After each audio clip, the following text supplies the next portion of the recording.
products that are normally used for good purposes may have to be monitored, and that's certainly what we're doing. It's a big brother type of atmosphere that we need to keep us safe, and we got to do it. It's a political agenda of the Conservative Party in order to justify their being subservient to Bush administration and to send troops to Afghanistan to serve Bush and to save face. The point is that they want to keep the fear. Not giving bail is a statement. It's milking the cow. Just keep milking them. There is a new way to milk. The Cold War with Russia has ended. What do? Let's hit the Muslim world. I think that they are playing a very dirty role. They show themselves as playing a role to protect people, but they actually play on the fear of people. The dirt is not there. It's mixed.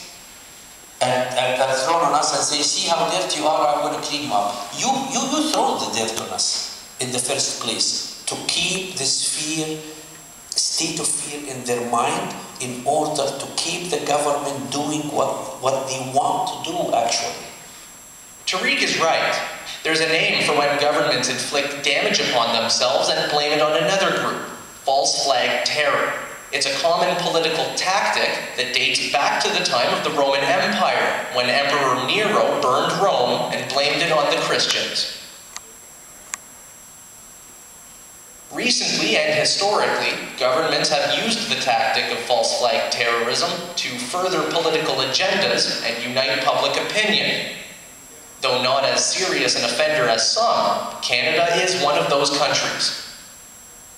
To understand any atmosphere of corruption at csis, one must look at the roots of the organization. I think that you have to have the cooperation of the leadership and the broad spectrum of that community. You know, whether it's people in the First Nations, whether it's the French community at one period of time, and the feelings they were the French community at one period of time, and the feelings they were. During the 1970s, after the October crisis, the RCMP Security Service was put in charge of investigating separatist and leftist organizations, including the FLQ. Throughout their investigations, RCMP and RCMP intelligence were found to be frequently and systematically committing many illegal acts. Hundreds of break-ins, burglaries, arson. One RCMP officer, Robert Sampson, blew his own hand off planting a bomb while investigating separatist sympathizers.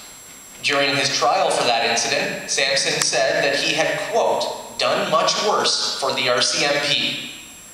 According to award-winning journalist John Sawatsky, the RCMP Security Service would break into the offices of political parties. They once even stole the member list of the separatist Parti Québécois. It was a Canadian version of Watergate. Other RCMP dirty trick tactics included a plan to pose as lumberjacks in British Columbia. While undercover, they were to beat members of the partisan party to the point of unconsciousness and steal their documents. One of the targets was a pregnant woman. Sawatsky says that illegal activity was accepted with enthusiasm, since it was exciting, was good for one's career, and contributed to the fight against communism.